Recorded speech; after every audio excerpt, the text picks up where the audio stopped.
Turn the gun, Fritz! I can't, Hans! It only goes one way!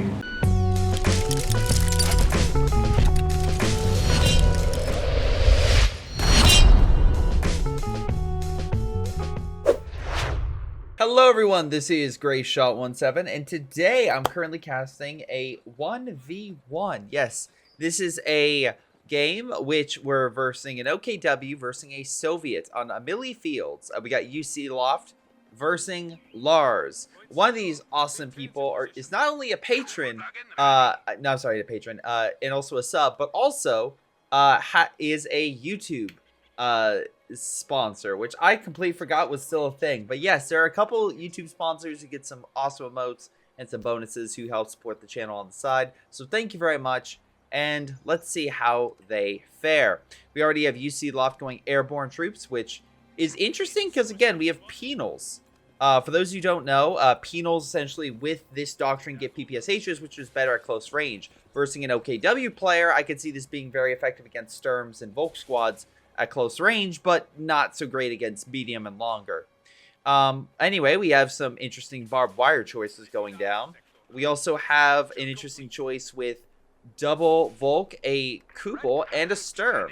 Also covers being made as well. Again, if an enemy comes up to capture the point, they have a nice little defensive position. Anyway, real quick, if you want to submit a replay, submit to greyshotproductions@gmail.com. All the links are down below. Or submit to my Discord as well. Again, either way really helps. Now, I like this. UC's going with my trusted doctrine ability, which is, Scout Car.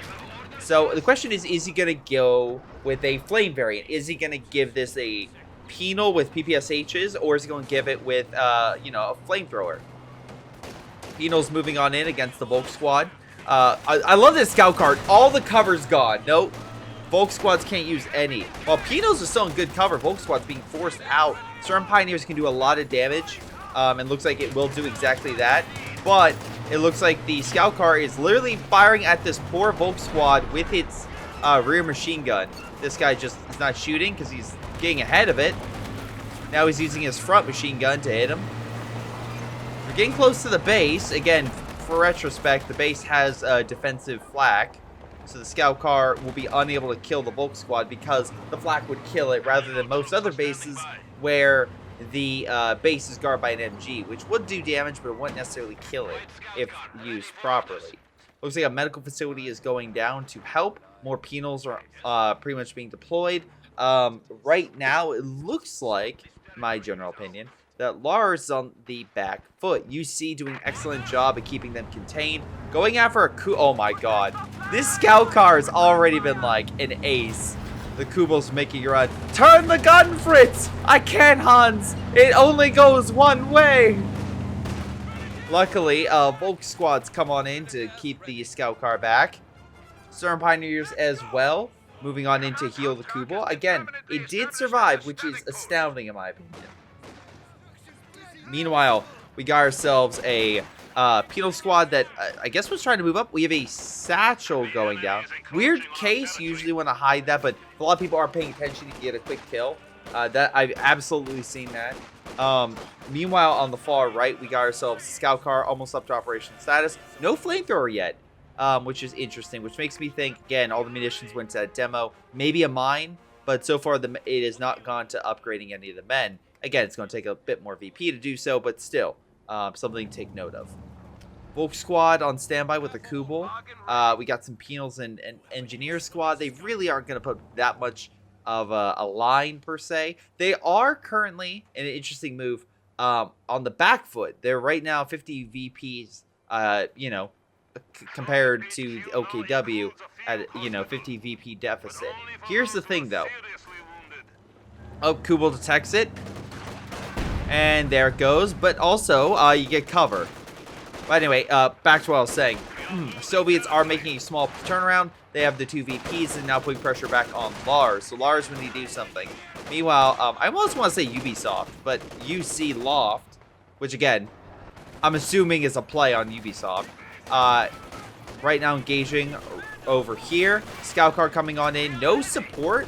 MG as well is over here. Now, again, the rear gun could hurt the Sturms. The main gun on front could also hurt. MG opening fire. The scout car is probably going to die. There's too much fire hitting it. Needed to back up and move this way rather than in the fire. Now, the MG will hold back the the penals.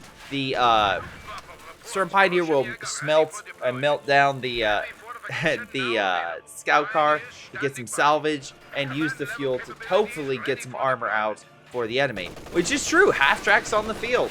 Lars was able to get that. By the way, he picked the Doctrine being Luftwaffe, which is good for fortifications, good for getting around MGs. Now, unfortunately, he's not dealing with MGs. He's dealing with a lot of frontline infantry.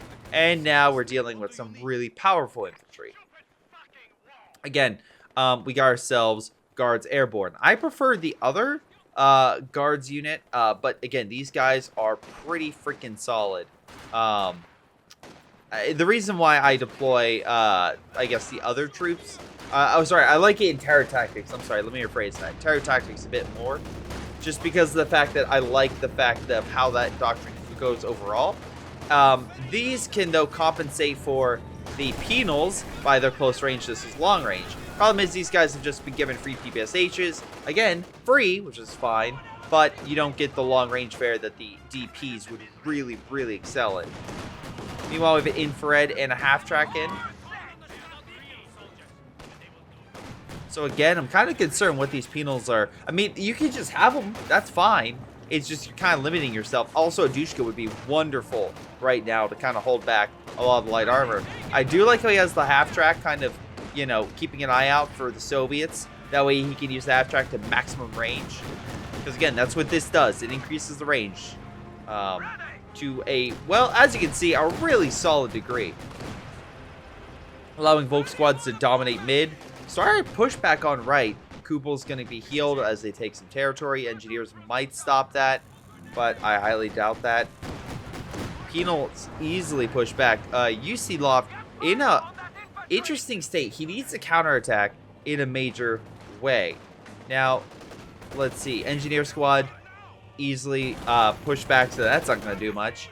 But I'm going to guess it's that T-70, right? And also looks like a Dushka was dropped, so I just missed it. So if he can get an engineer squad, preferably because it's cheaper to reinforce, to get on that Dushka, you can activate armor-piercing rounds, do a heck of a lot of damage to the armor, which is over here. And I feel like that would be so beneficial. So beneficial. But that's just me. Now we also have AT, so it looks like Lars is prepared for that T-70. He is lying in wait for it, which is good. Again, it's good to have a, you know, a defense against a possibility. And I feel like, especially with penals, it's a high probability he's going to go with light armor. Meanwhile, interesting enough, he went with the Guards Airborne, which is one of the most expensive units. So just to kind of explain, it's 27 manpower to reinforce. Not a lot. Doesn't sound like a lot. But it adds up over time. Now, one interesting note would be the penals in here. They're on fire. They're in a building, hanging up by the flak. And will they live? Flak is opening fire. The penals did damage the half-track. But oh my god, penals barely make it back to base. Other penals opening fire, trying to drive the half-track back. And I don't think it can stay on the front for too much longer. T-70 moving on in. Where's that Sturm squad? It's on the other side of the map. Now, to be fair, right now both sides are relatively even on resources, though I will say that if we currently look, the German player is pushing a bit more. Lars is getting a little more territory. But that being said, I can very easily see UC Loft counterattacking in a major way. Swinging around, easily neutralizing a lot of stuff. So, T-70 coming in, trying to finish the Kubel. He might be able to do it. I mean, I believe he will. There we go. Jumping for joy, or maybe to escape the blast. The German gets out. MG could actually is using our piercing rounds. Nice. Again, Fallschmagers can't really help. Sturm Pioneer squad can help with a Shrek, which is funny enough concealed because the you can see here it's like, oh, he just has, you know, a little bit of a Shrek. It's not, not Shrek, Minesweeper. It's not that bad. Now Raketenwerfer's over here. Luckily, great maneuver by UC Loft easily neutralizing the Canwifer. There goes AT. T70 hoping to kill the Sturm. Gonna be close, but it looks like T70 will win. And actually, oh my god, get it. Oh, yes. Soviet Airborne have having a rough time, you know, fighting the Germans, but they almost get the Sturm Pioneer kill. That would have been beautiful. That would have been great. Because again, without that Sturm Pioneer, he can't effectively heal this without getting a mechanized building or another Sturm, which would heavily delay Lars to a large degree. Our piercing rounds is actually doing quite a bit to the T70. T70 down like probably like 15% health. Meanwhile, we have troops dropping. I'm sorry. Is it a troop? No, weapons. Weapons are dropping in the mid. No, they're not. It's dropping at base? Oh, okay. They just dropped at base. It just went over. So I'm like, oh, he's dropping it for his troops there. No, he's just giving his engineers SVTs. Fine. It is a bonus. It is an upgrade. It's a quite expensive upgrade for an engineer unit, but you do get better rifles with it. I'm not... Look, I'll just say get better rifles. And it does... better combat efficient engineers is not necessarily a bad thing, right? Not necessarily a bad thing. He's also upgraded his penals through his satchel to remove the cover. The problem right now is dealing with the Volk squads, which are very, very tough to deal with a PTRS rifle upgrade. Half-track's on the front. Interesting choice right there because, again, the half-track is a unit to shoot down aircraft, which we know by going Fallschirmjäger, he has a lot of aircraft that is at his disposal. So Lars is really into determine, like, okay, maybe it's not best to use aircraft if that's what UC Loft actually goes. He can also use it to reinforce and not upgrade it. So again, it's kind of like, okay, what are you going to do here? Half-track is operational now, fully healed. And right now we have the German taking back mid, which again puts pressure back on UC Loft. So UC Loft is right now down. Population-wise, Lars is down significantly. Support weapon, frontline infantry, armor, like easily UC Loft has advantage, but Lars can still get some good hits in. If he can kill, like, for example, this Dushka in the building, which is, for whatever reason, just not... Oh, there he goes. He escapes. On the flip side, this Volk squad gets absolutely annihilated by the T70 PPSH combo. Yeah, that could also easily help turn the tide and make things even worse. Let's see. Right now, we got ourselves Fallschirmjägers. Again, no upgrade as of yet. Again, he hasn't even built the truck. But he did go mechanized, and that allows him to deploy a Puma. Also, I think there are some mines? Yeah, there's some German mines scattered about. But yeah, Puma's on the field, which is a good counter to T70. Problem, the enemy has your AT gun, right? And also AT and infantry. So that is something that the Puma needs to keep an eye out for. Because again, what a good satchel on the Puma is a goner. A half-track is setting up. Again, trying to guard the right-hand side. Again, MG's already here with AT, so at least it's a, stable force. Meanwhile, Puma is like, yeah, I'm not cut to fight infantry. Good luck, man. Godspeed. Lars advances. Again, he has a decent covered position to fight, although we see AT gun. Dushka, T70, infantry moving on in. Engineer squad having a real rough time, though, up to vet 1. Though, as you can see, a lot of things are moving on in. Dushka suppressed the infantry, so no more less infantry covered. More Volk squads come in to provide coverage for the Puma. Armor piercing rounds is also a higher chance, just because UC Loft has decent amount of munitions, though not as much as Lars. Lars is easily ahead of the game. Though, again, both sides have yet to get a Panzer headquarters at all. Airborne troops are on the retreat. Puma is on the retreat. Again, PP... Oh, wait! Over Canwifer hits it. Oh, can we throw a satchel? No, we're not going to throw a satchel, but he might be able to get one more volley off of his PTRS rifles, and that might bring him down, especially if he chills out right there. The flak is not going to hit him, I don't think. Oh, my God. Oh, no. Okay, he saved it. That's good. That's good. Half-track under fire from the T70. Again, they know the Puma can't help. So this half-track is by itself. What? Oh! He tried to micro it back out, and the rifles killed it. Oh no, and the half-track killed that. And they had a half-track with a flamethrower? I don't see the infantry dead. It's just the armor that's got completely annihilated. Again, not great. Not great whatsoever. AT gun being made, because again, that T-70 has been a real thorn in Lars's side. Also, the Rakenwerfer has also been a thorn in Lars's side, but, you know, that's his own AT gun, so, you know, I guess this would be the one-time German engineering that really came to help. Anyway, healing up the half-track, which could very easily just, you know, keep reinforcing or activate the AA, so to just start shredding infantry. Because, again, that's what Lars has. It's infantry. Lars is in a very interesting predicament because Lars can now just barely upgrade the Panzer headquarters, but don't expect armor for at least another, what, 5 to 8 minutes? It's going to be a while, especially if Lars is continued to be forced back and pushed into his base. Anyway, but I do like it. There's been some good back and forth this game. I think there's been some really, really good plays. Anyway, sorry, I keep saying PPSH, but no. Well, no, it is a PPSH. Drives back the Fallschirmjäger while a bombing grenade forces the Dushka back. I'm like, I know my brain is working. God damn it. Anyway, my airborne troops throw a grenade a little late, but whatever. The troops are back, and you're already getting a decent amount of resources. UC Loft is in a very good position where we can see here upgrading to the final tier, the tier 4 building to get the armor. Here's the thing though, the Soviet player has a Katusha, has a T-34, and has an Su-85. In my opinion, UC Loft will probably go for a Su-85. That way the Su-85 can maybe snipe some things in the base.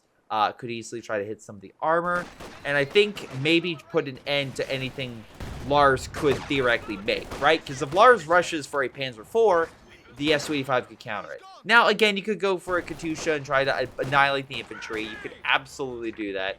Also, wait, building the... that's an interesting move.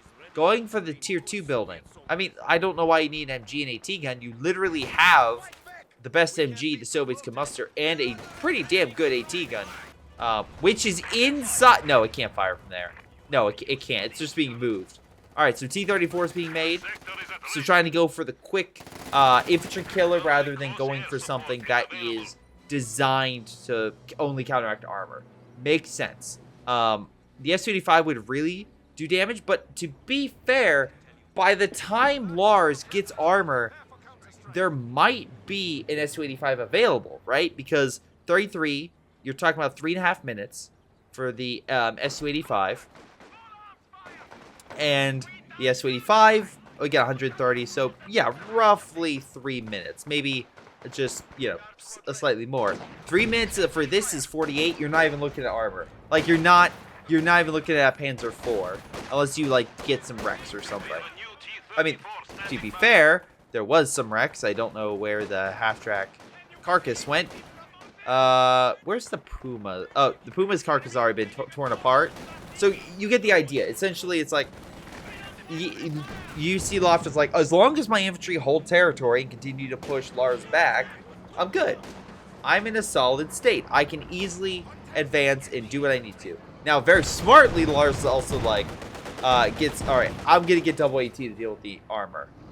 And I feel like then UC Loft could be in a position where a Katusha would be more preferable. That way the Rakenwerfers can be neutralized by a good Katusha barrage. But right now, Lars is in a really tough spot. Back inside the base, cornered as Soviet forces surely move out. There is a little bit of Soviet territory that's not connected just because of how the map works. Amilly Fields has certain choke points that you need to capture in order to connect the territory.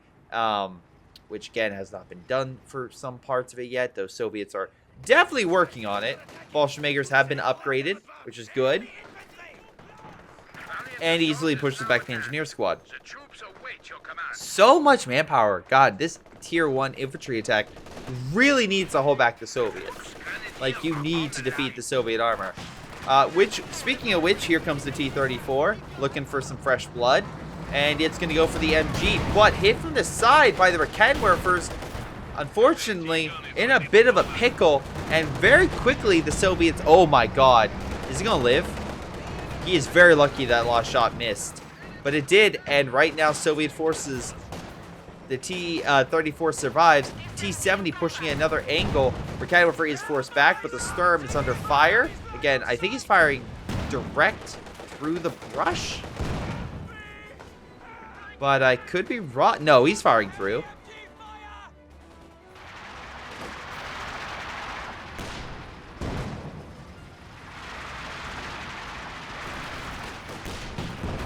Volk squad under fire.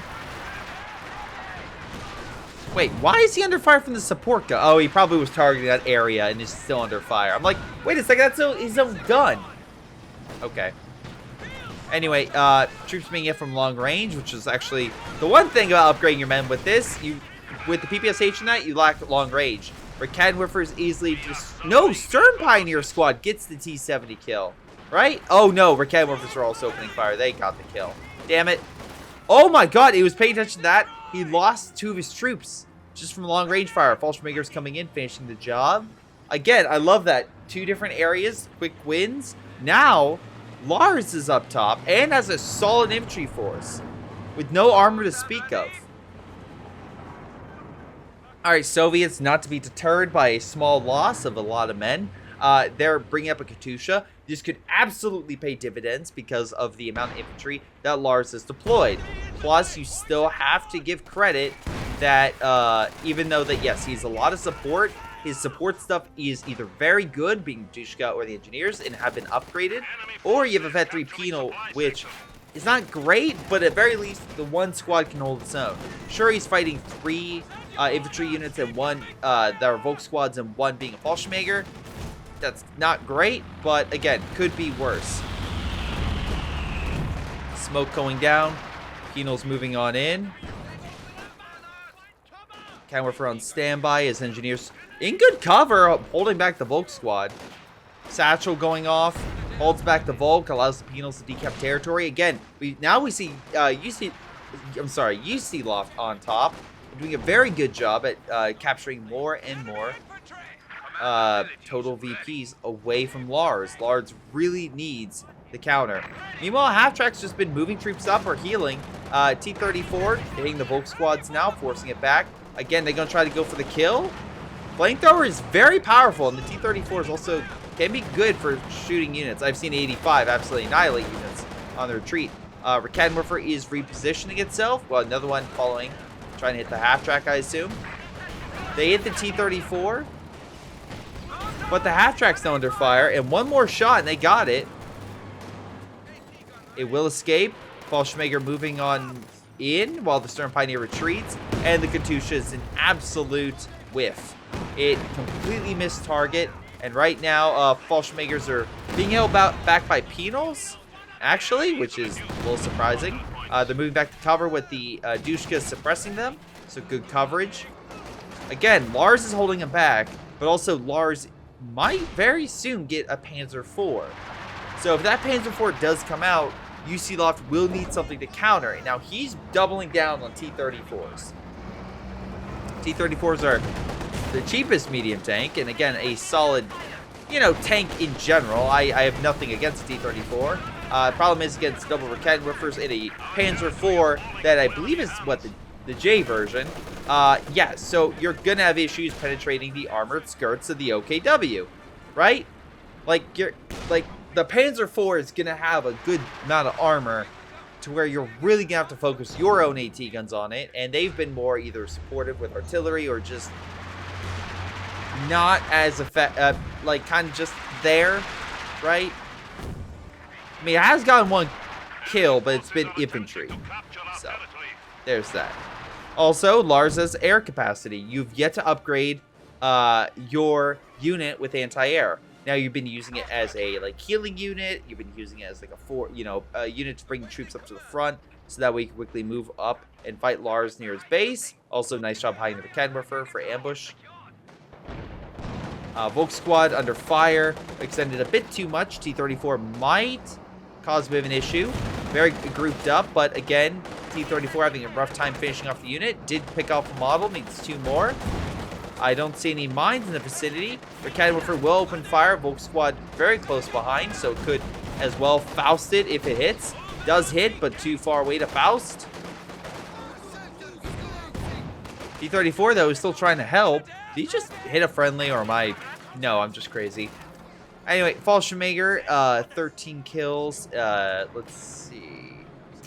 I guess he could go for mid if he has AT coverage, which he does. And now he has that Panzer IV.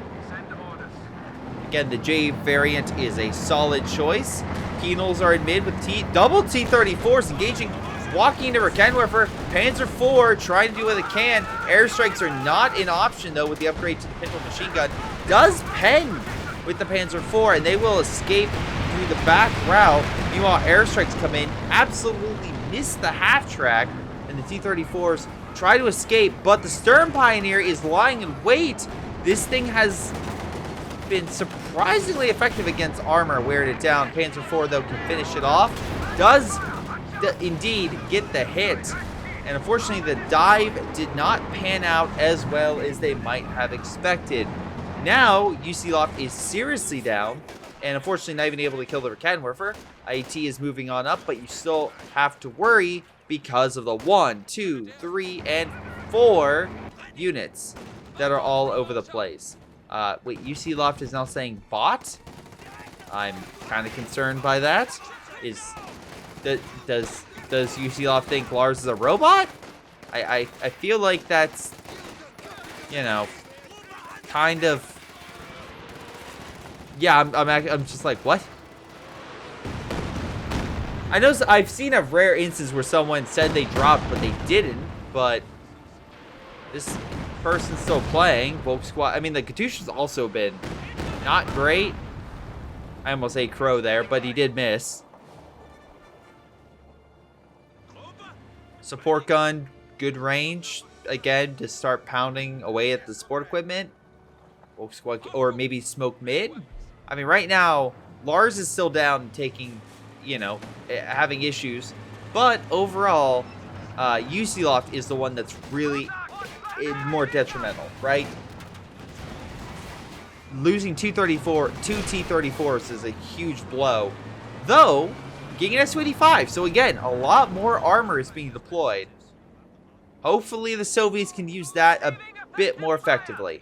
Engineers as well taking the other VP point, making it a 3-0 VP, which if Lars doesn't grab something, which I find hard to believe, but if, let's hypothetically say he doesn't, this could be GG for Lars. Engineer opening fire. Volk squads and stuff moving in the mid. Katusha way too close. No good infantry coverage. What is happening? All this line is just spread out.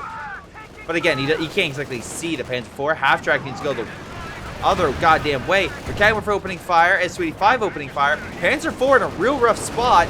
Hold on. One last shot. S-285 blocked by a bush.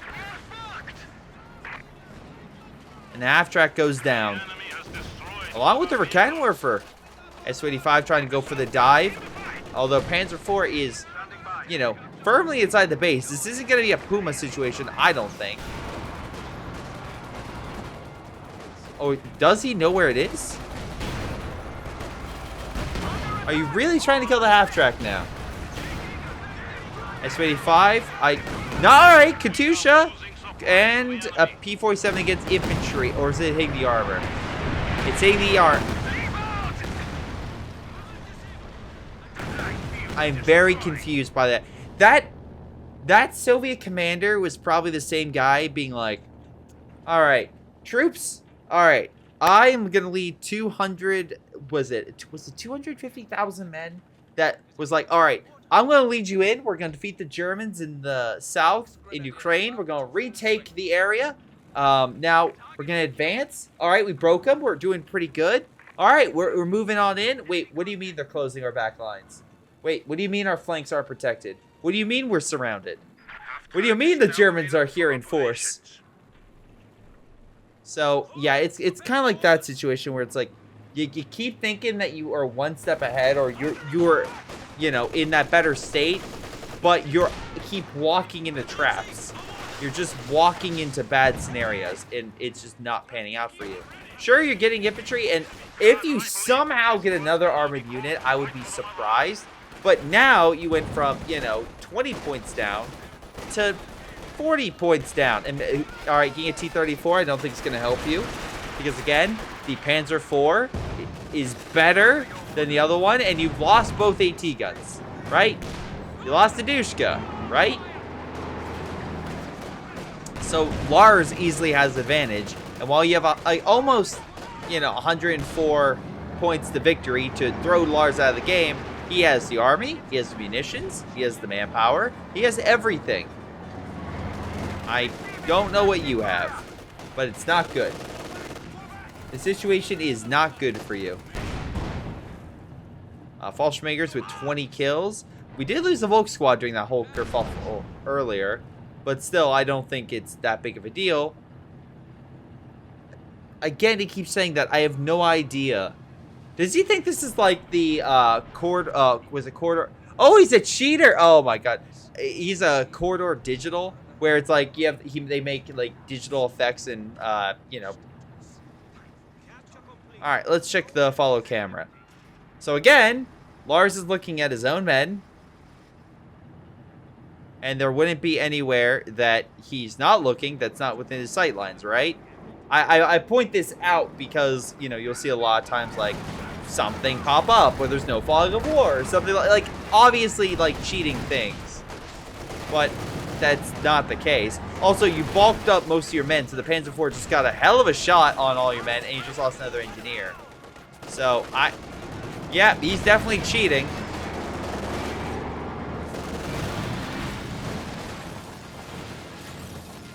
Again, he might steal the AT gun, but I think Lars might shoot it. Or shoot the penals, that's good too. Where's he going? Is he going for the VP? Okay. How's that gonna go, buddy? Okay, oh my god. Okay, W moving in to cut off the retreat. I'm being serious on that. He's literally moving in behind, so if they retreat, hopefully he can intercept them. And playback's over, so most likely, yep. UC Loft complained about the bot, but eventually he himself turned into a robot. It's one of those stories. It's like Black Mirror. You complain so much about something that you eventually became the thing you became. Yeah, sorry, you complained against in the first place. You yourself became a robot. All right, let's double check the after action report, shall we? But no, honestly, solid game. I have to be completely fair. This was a great game overall.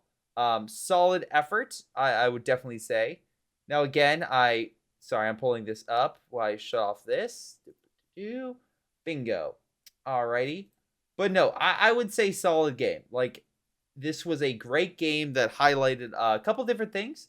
The first thing that I would say it highlighted was the fact that to turn the tide, you don't necessarily immediately need armor, right? He did play it smart. He got the Panzer IV when he could, but he used AT, used solid infantry, and he covered himself pretty well. Lars, very good KD. The Soviets, not so much. Also, Volk Squad's 50 kills. Excellent job. Canwerfer, solid work. Those Canwerfers were really on point for holding back the Soviet armor. Meanwhile, the Soviets themselves took a lot of damage. Did a little bit. They got 27 kills, but not nearly as much. But yeah, I can clearly say Lars was not cheating. I'm 99.9% sure of it. And I'm also pretty sure the fact that you literally walked into the enemy base and died. I find it very hard to believe. Hell, you literally killed his Puma in the beginning. So if he's cheating, why would he sacrifice his Puma? Anyway, point is, Lars, thank you very much for sending this replay. And I find this hilarious. I find it hilarious that he claiming bot, and then he himself turned into a robot in the very end. So remember, kids, I guess don't call others cheaters and robots because you'll turn into a robot. I have no idea what moral I'm supposed to have, but if you want to submit a replay where I make fake morals, again, links down below. But otherwise, thank you again to all my supporters. You guys are incredible. And thank you all for watching. Again, check out my live Twitch content also down below for my Twitch channel. And you can go there, you can watch all this stuff done live. for my replays, except for the 4K stuff I do on the side. Make sure I have the higher resolution. But thanks again, guys, and I'll see all of you next time. Hey guys, before you go, let me give a special shout out to Aphyria, Folkvard, Joey G240, Balam, Ace, Tony B, Ion, Little Koosh, Samuel McKinney, Seth Coopers, and Jacob Oswald. Thank you guys so much for your awesome support and generosity. If you guys want additional content, check out the links above. Otherwise, I'll see all of you next time.